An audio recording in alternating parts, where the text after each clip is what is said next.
The wooden crate hit the frozen ground so hard that the nails screamed. Everyone in the barn stopped moving. The sound was not normal. The sound was wrong. It was the sound of something breaking. A man named Joseph, the ranch owner, was standing near the barn door. He was counting supplies. He had numbers in his head. He had bills to pay. He had no time for broken things. But he looked. The teamster who delivered the crate did not look. The teamster was old and tired. His name was Robert, and he had been driving horses for 37 years. He had seen many things. He did not care about one more crate. Robert climbed down from his wagon slowly. His knees hurt. The winter wind was terrible. It came from the north, and it was so cold that breathing hurt. "This is for you," Robert said. He did not smile. Joseph walked to the crate. He picked up the papers. His face changed. He did not expect this. "This is wrong," Joseph said. "I did not order this." "Someone ordered it," Robert said. "It came from Oregon City. The papers have your name." Joseph read the papers again. His anger was growing. He was not a patient man. The crate moved. Inside the crate, something was alive. "What is in there?" Joseph asked. Robert opened the crate slowly. Wood splinters fell to the frozen earth. And inside, everyone could see something that should not be there. A donkey foal. He was so small. He was so wet. His eyes were closed. His body was twisted inside the crate in a terrible way. His legs were folded beneath him like someone had broken them and stuffed him into a space too small for his body.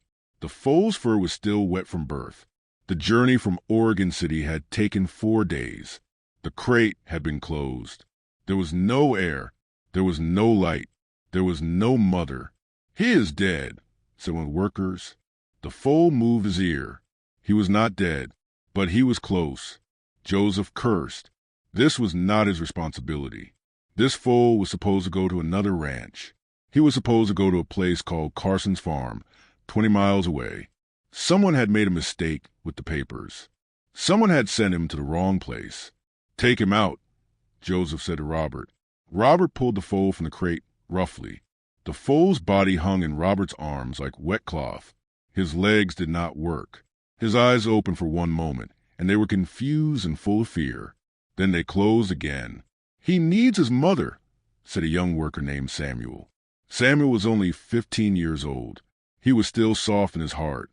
"He does not belong here," Joseph said. His voice was cold like the winter air. "This is a beef ranch. We do not keep pets. We do not keep things that cannot work." Joseph pointed to the open gate behind the barn. "Put him there," Joseph said. Robert and Samuel both looked at Joseph. They did not understand. "The gate," Samuel said. "But, sir, the snow, the wolves." "I do not care," Joseph said.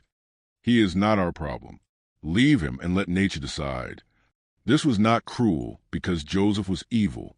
Joseph was cruel because he did not know how to be anything else. On a ranch, everything must have a purpose. Everything must be strong. Everything must earn its food. A newborn donkey was worth nothing. A newborn donkey was only a mouth to feed. So Robert, who was old and tired, carried the foal to the open gate. Samuel followed, but he could not stop the older man. Robert placed the foal on the frozen ground outside the gate. The foal's legs could not hold him. He fell immediately into the snow. Then Robert closed the gate and locked it. The foal lay in the snow. His wet fur was already turning to ice. The wind was blowing harder now. Clouds were coming from the north. More snow was coming. The temperature was dropping. Samuel watched from the fence. His eyes were full of tears. He was young, and he still believed that terrible things did not have to happen. But terrible things happen every day. In farms, in fields, in the snow. The foal's breathing became smaller and smaller. 3 miles away, Margaret Chen was sitting by her fire. She was 58 years old, and she was alone. Her husband had died 8 months ago. Her sons had taken their money and gone to California, where the weather was warm and the future seemed possible. Margaret had stayed on the ranch. She had no choice. The ranch was all she had. The land was hard, and it did not care that she was tired. The land did not care that she was grieving. The land only cared about work and survival. Outside her window, the snow was falling. Margaret had one chicken left. Tomorrow, she would probably eat it. After that, she would have only beans and salt and flour. She would have only cold nights and empty days. She was not afraid of being alone. She had learned to be alone. She had learned to work without rest. She had learned to survive on things that other people threw away. But she was tired. She was so tired that living felt like a burden. She looked at the fire and thought about how warm it would be to lie down in the snow and never stand up again. That is when she heard it, a sound, like something was moving in the wind, like something was dying. Margaret stood up. She walked to the window. She looked out into the white darkness. There was a shape moving toward her cabin. It was slow. It was struggling. It was almost invisible in the snow. Margaret grabbed her rifle. She did not know if it was animal or human. She did not know if it was dangerous or helpless. She only knew that something was coming toward her in the winter night, and her heart, which had been so quiet and so numb, suddenly started to beat fast. Margaret stood at her window with the rifle in her hands. The shape in the snow was getting closer, slower and slower. It was struggling with each step. The snow was up to its body now. Margaret could see that it was an animal. It was not a wolf. It was not a bear. It was something small, something young. Margaret had lived on ranches her whole life. She knew every animal sound. She knew every animal movement. This was no animal she recognized. This was something broken and lost. The animal fell. It fell face first into the deep snow. It did not move for a long moment. Margaret thought it was dead. Then its head lifted. Just barely. Just enough to show that it was still alive. Margaret's hand moved without thinking. She put the rifle down. She grabbed her heavy coat. She wrapped a blanket around her shoulders. She did not plan to do this. Her mind did not make a decision. Her body simply moved. She was a woman who had learned to think carefully about every action. Food was precious. Help was expensive. Kindness was a luxury that poor people could not afford. But her feet were already walking toward the door. The wind hit her like a wall when she opened it. The cold was not normal cold. It was the kind of cold that kills quickly. It was the kind of cold that makes your lungs hurt when you breathe. Margaret wrapped the blanket tighter and walked into the white darkness. The animal was 20 feet from her cabin. The snow here was deeper than anywhere else. The wind had pushed it into a pile. The animal's body was almost completely covered. Margaret knelt down in the snow. She could see now what it was. A donkey foal. He could not have been more than a few days old. His fur was wet and matted. His skin was showing through in places. His eyes, when they opened, held nothing but confusion and pain. "Oh, little one," Margaret whispered. She reached out her hand slowly. The foal's eye tracked her movement. He was afraid. He was so afraid that he could barely breathe. Margaret knew this fear. She had seen it in animals before. She had seen it in the eyes of creatures that knew they were dying. But she had never expected to see it in something so small, so innocent, so completely helpless. "Where did you come from?" she asked. "Why are you here?" The foal did not answer. The foal could not answer. The foal could only shake and wait for the cold to finish its work. Margaret looked back at her cabin. She looked at the small fire burning inside. She looked at the one chicken in its pen. She looked at her life, small, careful, measured. She thought about her husband. He had been a kind man. He had stopped to help a stranger once, a long time ago. That stranger had turned out to be a doctor. Years later, that doctor had saved her son's life without asking for payment. Her husband had believed in these things, in helping, in kindness, in the idea that the world returned what you gave to it. Margaret had stopped believing that when he died. She had stopped believing in many things. But now, kneeling in the snow with a dying foal in front of her, something inside her chest moved. Something that had been frozen began to thaw. "I cannot save you," Margaret said to the foal. "I can barely save myself." But even as she said these words, she was already moving. She wrapped the blanket around the foal's body. The foal was so light, lighter than a bag of flour. She lifted him slowly. His legs dangled.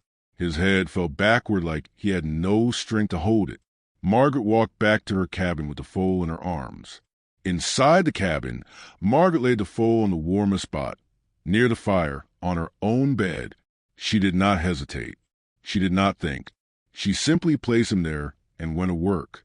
First, she dried him with every cloth she owned. The foal shook terribly. His teeth made sounds like stones clicking together. She rubbed him gently, careful not to hurt his legs. Then she made warm water, not hot. She knew that hot water could hurt an animal that was this cold, but warm enough to wake up the body slowly. She mixed the water with grain. It made a thin soup. She held the foal's mouth open gently and poured the soup in drop by drop. The foal swallowed. Margaret's heart jumped. Swallowing meant he was still alive. Swallowing meant he was still fighting. All through the night, Margaret sat beside the foal. She did not sleep. She did not rest. She kept her hand on his body, feeling his heartbeat, counting the breaths. Sometimes the foal's breathing would become very shallow. Margaret would think, "This is the moment. This is when he stops." But then the breathing would come again, stronger, a little bit longer. By morning, the foal's eyes were opening more. They were less confused. They were looking for something. Looking for his mother, probably. Margaret understood this. She understood the pain of looking for someone who could never come back. "I am here," she whispered to the foal. "I am here now."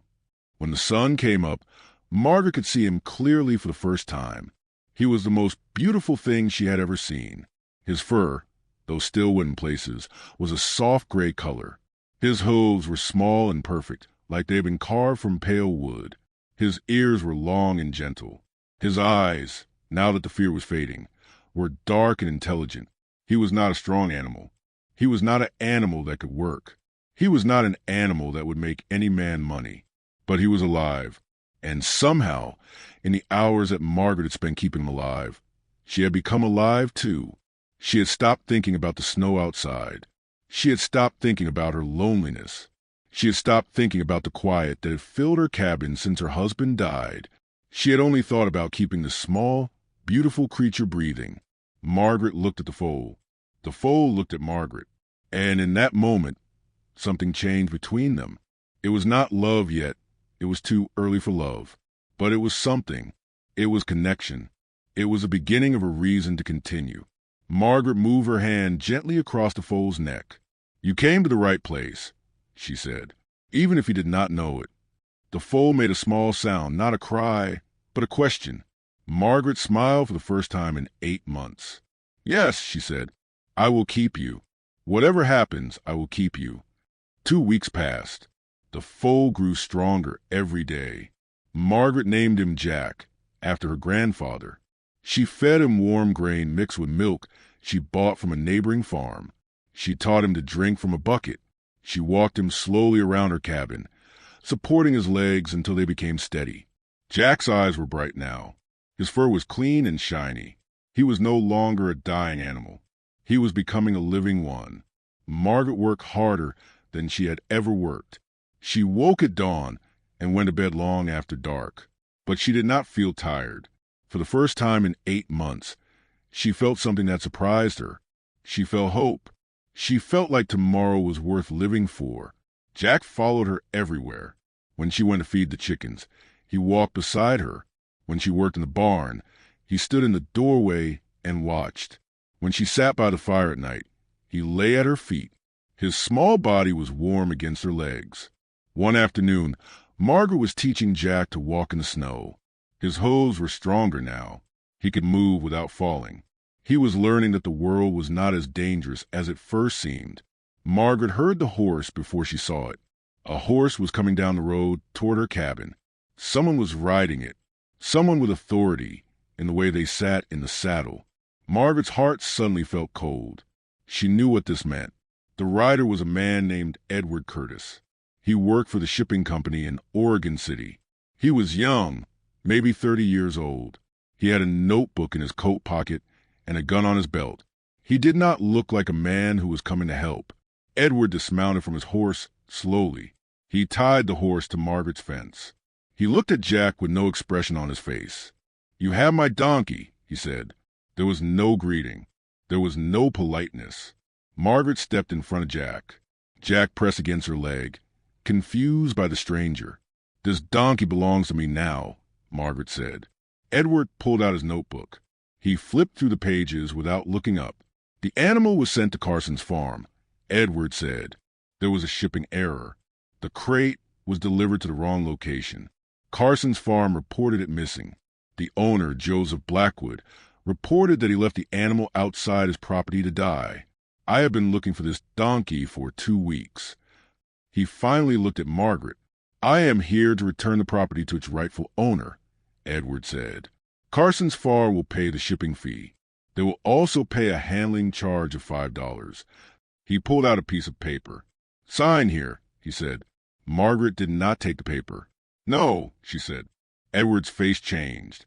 He was not used to being told no. "I am not asking," Edward said. "This is the law. The animal is not yours. The animal was never yours. You took someone else's property." "I saved this animal from death," Margaret said. Her voice was steady, but her hands were shaking. "Your law does not care about that. Your law only cares about papers and money." "That is correct," Edward said. "My law cares about what is legal. What is legal is that this donkey belongs to Carson's farm. What is legal is that you must give it to me now." Jack was shaking. He did not understand what was happening, but he understood that danger was near. He pressed harder against Margaret. Edward stepped forward to grab Jack. Margaret moved faster. She stepped between Edward and Jack. Her face was calm, but her eyes were fierce. She was a woman who had learned to be strong. "I will not let you take him," Margaret said. Edward stopped. He was surprised. This was an old woman in the middle of nowhere. She had no power. She had no money. She had nothing that could stop him, but she was not moving. "Ma'am," Edward said, and his voice was different now, less confident. "If you do not give me the animal, I will report you to the sheriff. You will be charged with theft. You could go to jail." Margaret looked at him for a long moment. "What is your name?" she asked. "Edward Curtis," he said. "Edward," Margaret said. "Did someone ever take care of you when you had nothing?" Edward did not answer. "Did someone ever save your life?" Margaret asked. "When you were helpless, when you could not save yourself." Edward was quiet. Margaret continued. "This animal came to my door dying. No one wanted him. No one cared. The man who owned him before you wanted him dead. Your law says that man had the right to kill him. Your law says that property is more important than life." She put her hand on Jack's neck. "But I do not believe that," Margaret said. "I do not believe that life is property. I do not believe that a creature should die because a paper has a wrong name on it." Edward was very quiet now. "I am going to keep this donkey," Margaret said. "You can arrest me. You can take me to the sheriff. But I will not sign your paper. I will not let you take this animal to a place where they do not want him.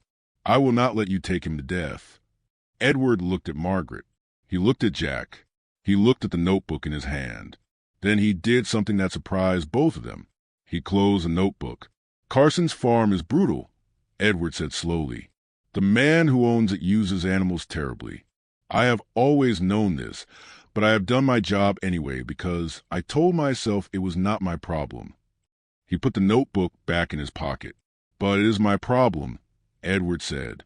"If I bring this animal there, I am responsible for what happens to it."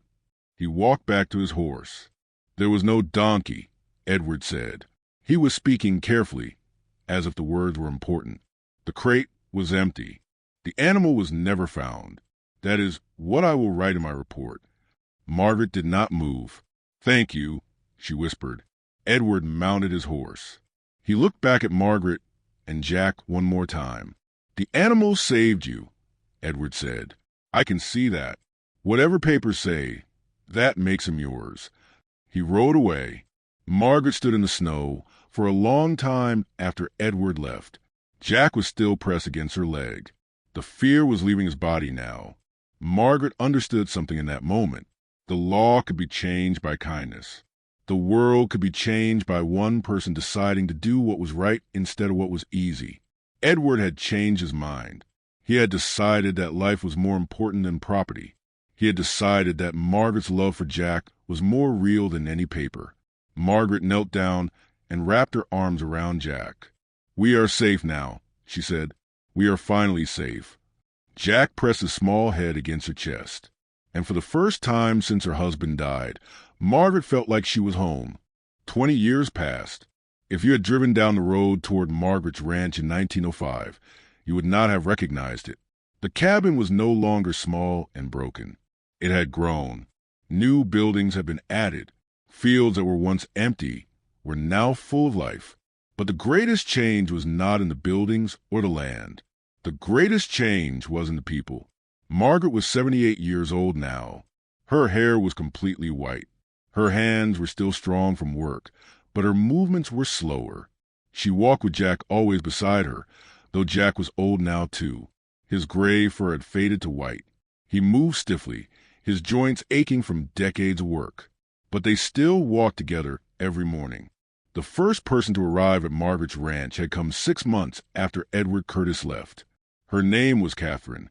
She was 17 years old, and she had nowhere to go. Catherine had run away from her father's house.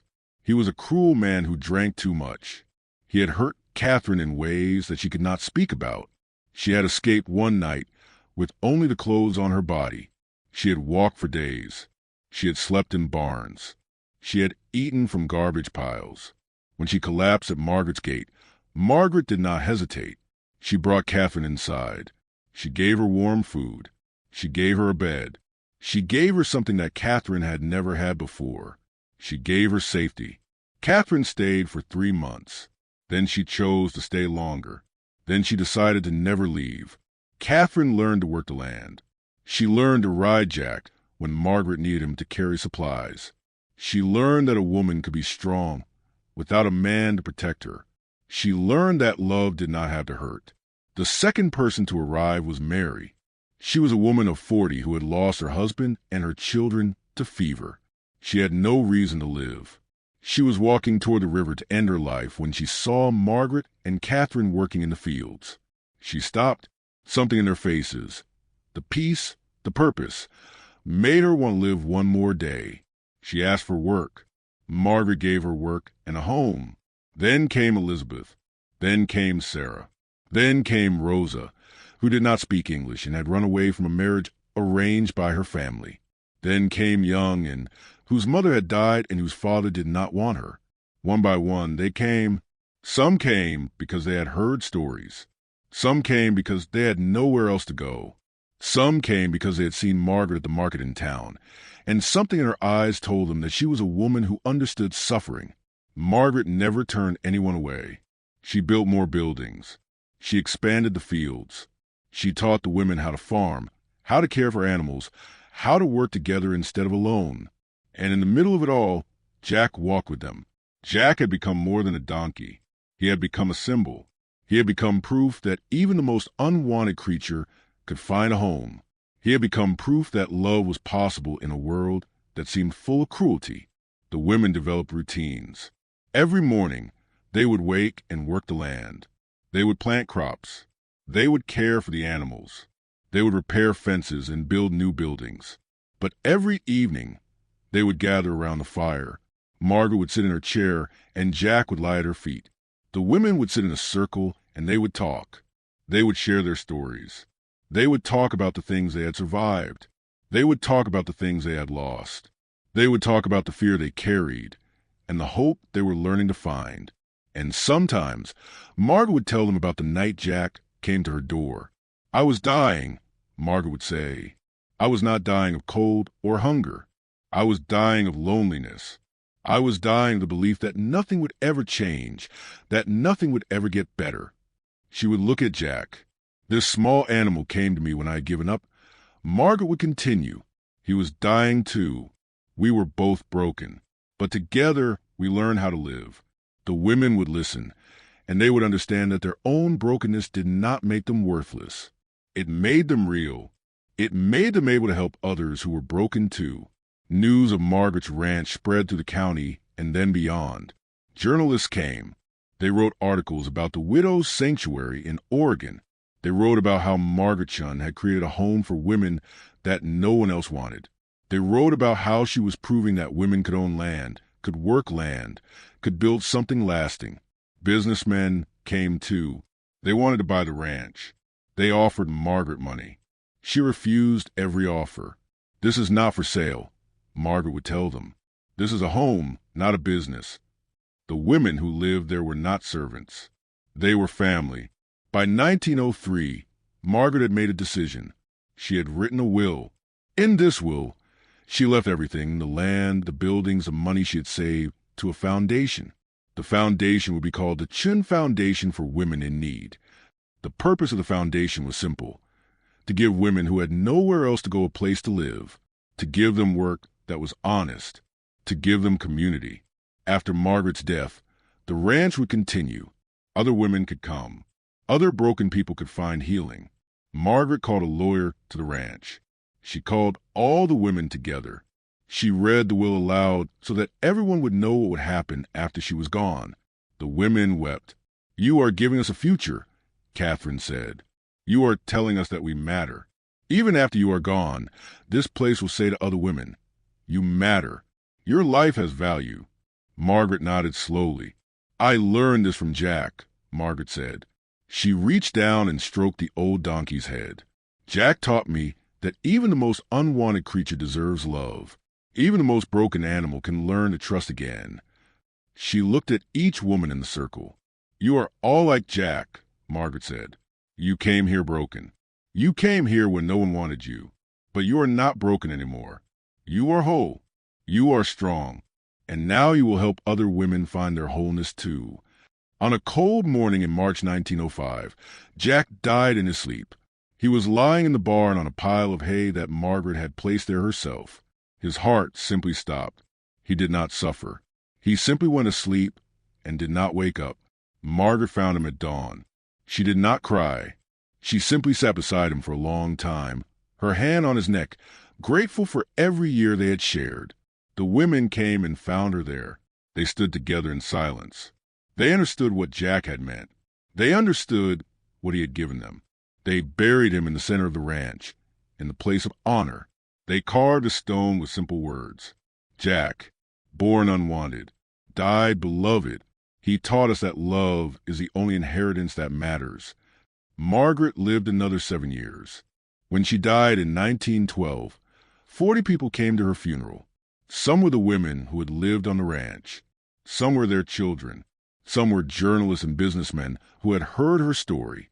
The mayor of the county gave a speech. "Margaret Chen changed this land," he said. "She proved that one person with courage can change everything. She proved that love is stronger than law. She proved that the most broken among us can become the most beautiful." The Chen Foundation still exists today. It is no longer one ranch. It has grown into a network of homes across Oregon. Women still come to these places when they have nowhere else to go. They still find safety. They still find community.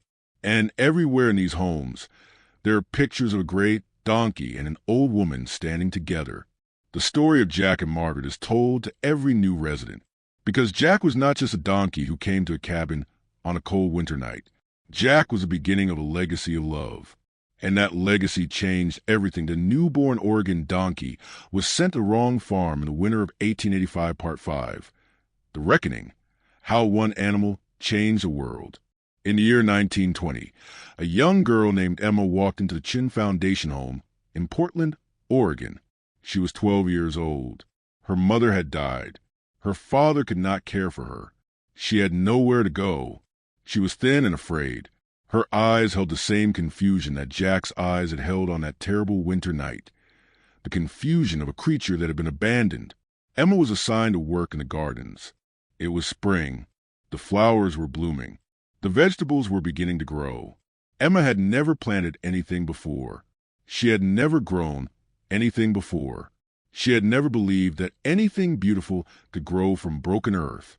On her first day, one of the older women, a woman named Catherine, who had been living at the ranch for 19 years, took Emma to the center of the property. They stood in front of a white stone. "Do you see this?" Catherine asked. Emma nodded. Catherine told her the story. She told her about Margaret. She told her about the winter night, when a dying donkey came to a cabin. She told her about how two broken creatures learned to heal each other. She told her about how one woman's choice to help created a place where thousands of other women could be helped. Emma listened. When Catherine finished, Emma was crying. Did the donkey know what he was doing? Emma asked. Did he know he was changing the world? Catherine smiled. No, Catherine said. Jack did not know. He was just a baby.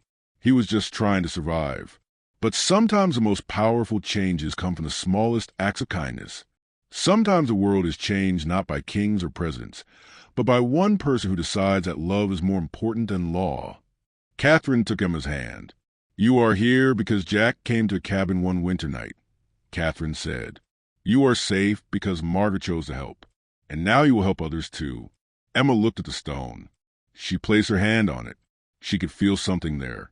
Not Jack's body. He had been buried long ago, returned to earth, become part of the land itself, but she could feel his presence. She could feel the story that lived in that stone.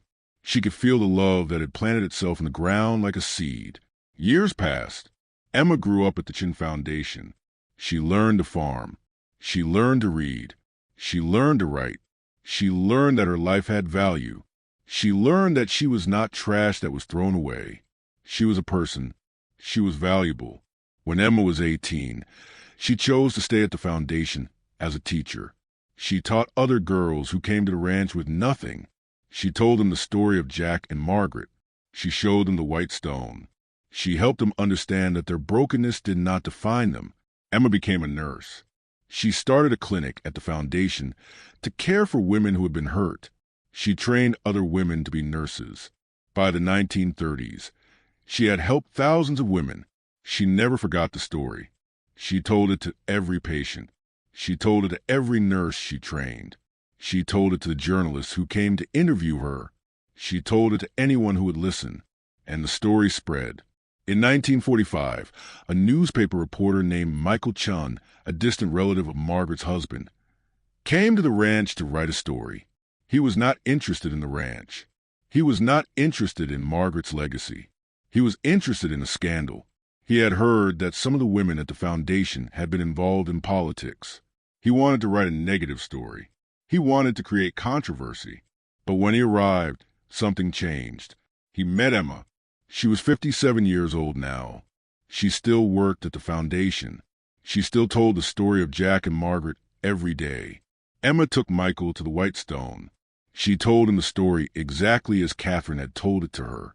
Michael listened, and something inside his heart moved. Something that had been closed opened. Something that had been cynical became hopeful. Why are you telling me this? Michael asked, why does this matter? Emma looked at him carefully. Because you are a man who tells stories to the world, Emma said. And the world needs to hear this story. The world needs to know that one person can change everything. The world needs to know that love is stronger than cruelty. The world needs to know that even the most unwanted creature can become beloved. Michael went back to his office. Instead of writing a scandal, he wrote a different story. He wrote about Margaret Chen. He wrote about Jack. He wrote about the women who had found safety at the ranch.